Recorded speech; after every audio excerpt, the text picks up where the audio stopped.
What's going on, guys? Boss Up A6 here, back to another video, and today I have a video response video for you guys. And I saw this video by a very good YouTuber and a very good friend of mine, who is, of course, a fellow podcast of the Shoutout cult and known Zev Extraordinaire, Thrashmaniac99, aka Levi. And this video really caught my attention and really caught my eye. And of course, that video was 10 underrated albums from legendary metal acts, or metal bands if you want to be that precise. This one really caught my attention because the whole antithesis of this video is to be talking about albums that really don't get brought up in conversation when talking about legendary acts. Like, these albums tend to get lost or tend to be forgotten. And well, today I'm here to talk about them because I feel like these albums really should get more notoriety than they actually do. Now, there are some underrated albums that people tend to forget, and for good reason. Like, the biggest example off the top of my head is Reign Chaos by Dissection, because, yeah, we don't talk about that album. But besides that, these albums, I think, should be talked about more in the upper echelons of so many other metal acts. So, before I actually get into this video, two things. One, I have a couple honorable mentions by some bands that fortunately or unfortunately did not make it onto my top 10. And number two, this is all subjective and this is all opinionated, aka the word that starts with the letter O that no one wants to talk about because everyone wants to be an asshat on the interweb. But pissing off all the posers and fanboys aside, let's get into my honorable mentions. Very quick honorable mentions. I have two by the same band, and of course they are Point of Entry and Ram It Down by Judas Priest. These two albums I feel like always get very forgotten, and well, there's kind of a reason why. So, a Point of Entry. This is their more rock album in some ways, because after the commercial success of British Steel and considering what's the follow-up after Point of Entry, this album feels like it just got lost. And some people say it's bad. I kind of disagree with that. While I think British Steel is just alright as a whole, I kind of dig this album a little bit more because, one, it has more of a live album feel, and two, I think the songs are a little more straightforward and a little more focused. Now, there's some duds on the album, obviously. I mean, don't go when you say yes. Ugh. But besides that, I think this album has some really damn good qualities. Heading Out to the Highway, Desert Plains, Solar Angels, Turning Circles is a hell of a banger. There's some really damn good songs on this album. Hot Rockin's a really cool track. There's some really damn good songs. I feel like this album should be talked about a lot more. Then the other side of the coin, you have Ram It Down. After the commercial cockfluff that was Turbo, and considering where the band was at this point in time, you can see why this band doesn't really talk about this album as a whole. I kind of think, and a lot of people may agree with me, this is the precursor to Painkiller.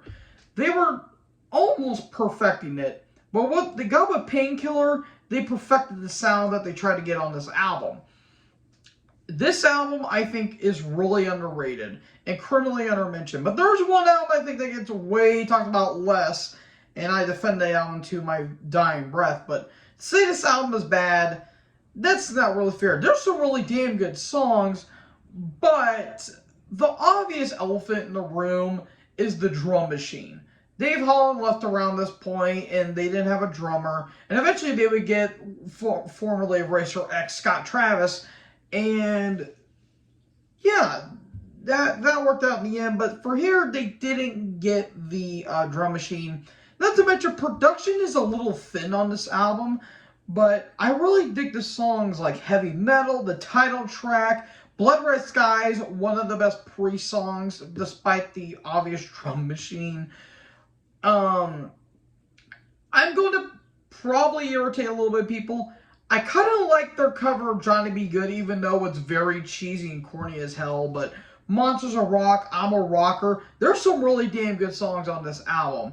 Yes, Love Zone kind of sucks. It kind of feels like a Kiss song, but for what it is, I think this is a very damn good album for what it is. Oh boy, next up, we have Priest's counterpart in some ways, Iron Maiden, and of course, No Prayer for the Dying. Oh boy, the obvious black sheep in Maiden's entire career, considering everything that they did in their entire career. That's saying a whole lot here, folks. But with this album came after Seventh Son of a Seventh Son, which I'm not a fan of, and you guys all know, just look at my Maiden retrospective. This album, I feel like, got way too much hate, and I think deserves a second listen. Now, yes, production is a bit of a setback because they record this damn thing in a barn, for Christ's sake. And while these songs are not as dynamic as, like, say, Seventh Son of a Seventh Son, I think they're a little more focused and a little more directioned in some ways. Because while you do have some cheesy moments like Hooks and You and Public Enemy #1 and Holy Smoke, and of course, Bring Your Daughter to the Slaughter, which I know a lot of people don't like, but I personally like it because A, it's featured on Nightmare on Elm Street 3 Dream Warriors. I kind of give it brownie points for that. It is kind of a catchy song. But to say this album doesn't have flat-out bangers is to do a complete disservice. The Assassin, Run Silent, Run Deep, Tail Gunner is really cool. Mother Russia, that's a hell of a song. There's some really damn good songs on this album. And Fate's Warning's another really cool standout too. I think this album really gets underrated and really undermentioned. And considering we were in the 90s, there's a reason why. But there's another Maiden album that I think is a little more underrated than this. Oh boy, next up. A lot of people really put this either last or close to last when it comes to talking about Black Sabbath. And of course, I'm talking about Seventh Star. This is in contention for one of, if not the most underrated album of all time. Because this was in a weird period for Sabbath. Because this was after Born Again, when Ian Gillan was in the band and he was kind of like a one and done. And Ronnie was out of the band at this point. Ozzy was doing solo. And everyone basically left except for Iommi. And he was thinking about doing solo material and actually got a known Christian televangelist and formerly of Jesus Christ Superstar fame, Jeff Fenhold. And they decided to do a couple demos. And eventually, those didn't really congeal until years later. And then they got good old Glenn Hughes to be on this album. And let me tell you something. I've never seen an album bash so much in my life for saying it's not Sabbath and it's too bluesy. Let me give you a history lesson. Sabbath started as a blues band. And to say it's not Sabbath, there's some flat-out doom moments on this album, for Christ's sake. Like the title track and especially No Strangers to Love, which is a really, really somber melody. But you have Angry Heart, Heart Like a Wheel, Heart of Stone, I'm pretty sure that's what it's called. No Strangers to Love, the title track. Danger Zone's a hell of a banger. There's a lot of damn good material. I think it's top 10. Argue with me in the comments all you want. I really think this is a flat-out banger of an album. Next up, we have Another Perfect Day by Motorhead. This album really doesn't get talked about all that much because they were kind of a weird period in their career where they were coming off of Iron Fist and the band were really kind of going through ebbs and flows, I guess you could say. And they also require formerly a Thin Lizzy guitarist, Brian Robertson. And the prog metal elements here really, really shine on this album. And while that kind of does turn some people off, it kind of turns me on a little bit because it does have a really unique flavor when it comes to these songs. Like, Shine, the title track, One Track Mind, that's more of a bluesy track. Back at the Funny Farm, Marching Off the War. Just so many great songs. I think it's a really damn good album. And not a lot of people talk about it. And not to mention, it's before, in my opinion, their most overrated album, Orgasmatron. And, all that good stuff. This album, I feel like, doesn't get talked about as much. And not to mention, it was coming after Iron Fist as well, which was not really their most commercial standing album, but it was more heavily reviled as one of the, really damn good Motorhead albums. So yeah, I feel like this album kind of gets under mentioned, but I really do think it's a really damn good album. And finally, kicking off, with the last honorable mention, we have Divine Intervention by, of course, Slayer. Again, like I said with all these other albums, it was in a weird period for this band. They were just coming off of Seasons in the Abyss from 1990, and around this point, Dave Lombardo was fed up with the band, and eventually he would leave, and the band would get former Forbidden drummer, who will later be in Testament and especially Exodus, Paul Bostaph.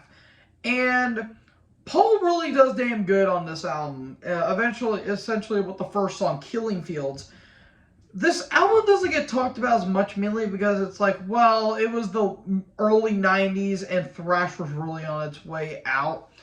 And while I could see the argument, there was some really damn good material here, despite the fact it was a bit of a lackluster coming off of Seasons in the Abyss. But you have some really damn good tracks like Killing Fields. 213 is one of their creepiest songs. Circle Beliefs. Ditto Head's a flat out banger of a song. And you got some weird, I don't know, song titles like Sex Murder Art, which was kind of odd to say the least. But you also have, there's a couple other tracks too. Mind Control's pretty cool too. And Fictional Reality is a really good one too. And SS3 is a really another damn good track too. There's a couple weird tracks on this album. But in the outset, not a bad album. I think it's pretty damn good. Production's mainly the big problem on this album.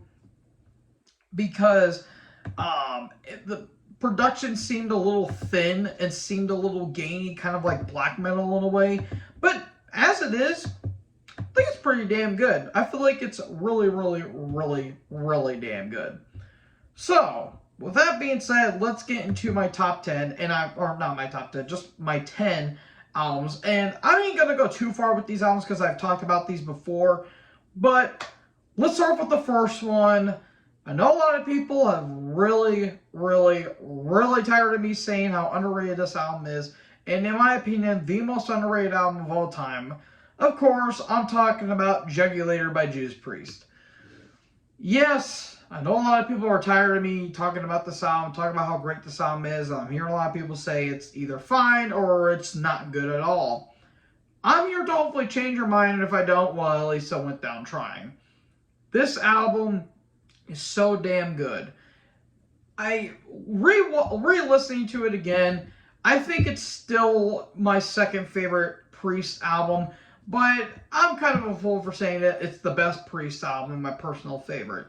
Painkiller is certainly there, but I think Jugulator is on par with it because it was the introduction of Ripper Owens, and while yes, the big mammoth in the room is Rob Halford was no longer in the band, yeah, you can kind of see why people weren't too kind with this album. But as over time, people are starting to take a liking to this album. And you have some flat-out bangers that, like, borderlines on thrash, speed, and even doom metal moments, especially on the title track. But you have, it's more groove-oriented in some ways, like songs like Bloodstain, which was featured on the Bride of Chucky soundtrack in '98. And you, Dead Me, Decapitate, Death Row, Burn in Hell, Bullet Train, one of the fastest songs the band's ever done. And of course, the epic Cathedral Spires. Yes, you have a couple mad tracks like Abductors and Brain Dead, but even then has its pretty unique moments. So all in all, this was a damn good album, and I feel like this album should be talked about way more. Next up, I talked about it with Maiden, and I'm going to be talking about it here. My third favorite Iron Maiden album, Fear of the Dark. 1992 was kind of an oddball year, especially for bands of the stature at this point. And yeah, this was before Bruce would eventually leave and go do solo output. But in my opinion, this was a hell of a way for when Bruce would leave until Brave New World would come out just by the beginning of 2000. This was a hell of an album. I think this is one of Maiden's best albums. The atmosphere, this is their most atmospheric album. And these songs are just absolutely beautiful. Like Afraid to Shoot Strangers, the title track, of course, Fear's the Key, Childhood's End, Just Be My Guide, The Fugitive's pretty cool. From Here to Eternity's pretty catchy. Be Quick or Be Dead. Yes, there's a couple mid tracks like Wasting Love and Weekend Warrior, but besides that, I think this is a damn good album, and I feel like a lot of Maiden fanboys should listen to this stuff more than their modern output. Next up on my list, I have Tear by Black Sabbath. In my opinion, the best Tony Martin album. Damn good. Really good. This is when they were kind of acquiring the more power metal side, which I really dig. I really do enjoy. And, well, this album was just flat out epic. Yes, the big thing about this album that kind of ruined it, Feels Good to Me, no, just no, but every other track is amazing. Anno Mundi, The Lawmaker, the epic trilogy of The Battle of Tyr, Odin's Court and Valhalla, Jerusalem, the Sabbath Stones, one of the best Sabbath songs, and my favorite Tony Martin song. Just everything about this album, except for Feels Good to Me, is so damn good. This album is just flat out magnificent in every way, shape, or form, and I will not stop gushing about it, and I won't stop gushing about it until I go into the ground. Next up, another Motorhead album, Rock and Roll from 1987. This album, again, was stuck between Orgasmatron and 1916. This album kind of doesn't get talked about, and it's kind of a shame because I feel like this album should get talked about more because it went back to the rock and roll roots of their earlier output, and I think this album does some really damn good stuff. While Eat the Rich, in my opinion, is one of the most overplayed and one of the most overrated songs, it's not that great of a track. There's some really damn good songs like the title track, Black Heart, All For You, Traitor, The Wolf, Stone Deaf in the USA is a really damn good banger.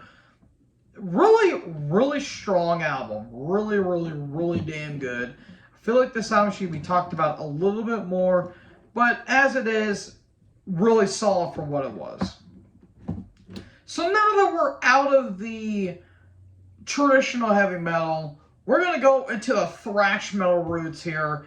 And, well, it's one of the biggest bands that have become memed over time, but I don't care what anyone says. Death Magnetic by Metallica. Now, before anyone starts flandering me in the comments saying, well, here's the thing, boss. You don't understand. This album isn't good at all. The production sucks and all the songs are mid. Listen here, Cumstain. Yes, the production is terrible, but the songs flat out kick ass. This is the best return to form album I've heard in a dog's age. This is basically Injustice for All Part 2. And they have not made a thrash metal album since check notes, 1988, Saints and Justice was released. So for you to say that 20 years later they're going to go back to the thrash roots and say, well, they actually didn't make thrash, they just made generic progressive metal. So you're talking about latter-day Iron Maiden then. Point is, this is a damn good album. Production, terrible. Rick Rubin screwed the pooch on it. But this album is damn good. Really thrashy moments on this. The End of the Line, That Was Just Your Life, All Nightmare Long, Cyanide, The Judas Kiss, My Apocalypse. Even Unforgiven 3 is a damn good track, even though in my opinion probably the weakest of the Unforgiven trilogy. But you also have what is basically 1 Part 2 in The Day That Never Comes. Yes, the songs are a bit long and kind of become the standard for modern Metallica, but to say that this album flat out is not good, it's just meh, doesn't complete the service of this entire band. Now, yes, it does come after the controversial Saint Anger, but the band said, you know what, we're going to go back to the old school roots and put out a damn good album, and that's what they did in my opinion. Next up, we're going to go all the way to Brazil, to South America, with Schizophrenia by Sepultura. Again, I've talked about it during my Sepultura retrospective. This is their most underrated album. I was thinking about doing a Derek Green album, mainly, I don't know, Dante 21, or maybe even their latter output. But I think this is their most underrated album because what they were trying to do on Morbid Visions, they got right here. Production is still a bit thin, but it's not as, horrible as it was on Morbid Visions. And the songwriting got absolutely better, way better than Morbid Visions. And this is when they got Andreas Kisser, who was more into that new wave of British heavy metal feel with like Maiden, Priest, Angel Witch, Saxon in some ways. And what they crafted here was some damn good songs, like the opening of Screams Behind the Shadows and To the Wall, To the Past Come the Storm, Inquisition Symphony, one of the best, if not their best, instrumental track they've ever done. Let's see if there's some other songs. I'm trying to think while I'm looking on Wikipedia right now. Let's see here. Let's go to this one. And Rest in Pain is another cool song too. Escape to the Void. Yeah, some really damn good songs. Really damn good tracks. And yeah, I think this is their most underrated album. So yeah, Sepultura with Schizophrenia. Next up, Better Off Dead by Sodom. I ain't going to talk about this too long because I already talked about it during my Sodom retrospective. Solid album, but between Ancient Orange and especially Tapping the Vein, kind of got lost in the shuffle in some ways. But there's still some really damn good songs, and they actually incorporated some speed metal and new wave British heavy metal moments on this album as well. But you have some really damn good tracks like Solid Argle, the title track, Tarred and Feathered, The Saw's the Law, Resurrection, and a couple other tracks too. Some really damn good tracks. Eye for an Eye, obviously. Really damn good tracks. Really solid stuff. But between this and Tapping the Vein, 9 times out of 10, I'm going to be going for Tapping the Vein. So yeah, all in all, Better Off Dead, solid output. And then, the last of the thrash metal, we have Christ Illusion by Slayer. The return of Dave Lombardo, and in my opinion, one of the finest comeback albums ever. Flat out ever. I love God Hates Us All, but Christ Illusion, they got a lot better. Yes, production is a bit loud, and this was during like the Loudness War days, but I still think this is a hell of a comeback and a hell of a return to form. And just amazing songs. Cult, Jihad, Supremacist, Catatonic, Eyes of the Insane, Catalyst, what the hell is that opening track? Fleshthorn, that's another cool track too. Really strong tracks here. I love the songwriting. The riffs, I can understand why some people don't like the riffs because it feels a little bit recycled in some ways. But it made it up for intensity in some ways. So yeah, really damn good songs. Really, really, really damn good album. Now my penultimate one is kind of an oddball one, but bear with me here. Damned in Black by Immortal. My only black metal album I have on this list, and the reason why I have this on my list is because between At the Heart of Winter and Sons of Nor Darkness, this one I feel like didn't get talked about as much, and it's kind of a shame because I think this is one of their best albums because holy God, what they kind of incorporated with the thrash on At the Heart of Winter, they kind of got a little bit better here. The Darkness That Embraced Me, Intermission's Blessed, the title track, Triumph, Wrath from Above. So many damn good tracks on this album. And I kind of feel like the album doesn't get talked about it because, well, I feel like Immortal themselves only get name-checked and nothing else. But I think this is a really damn good album and one of the finest offerings in the band's entire catalog. And I'm really looking forward to that new album they're coming out this year.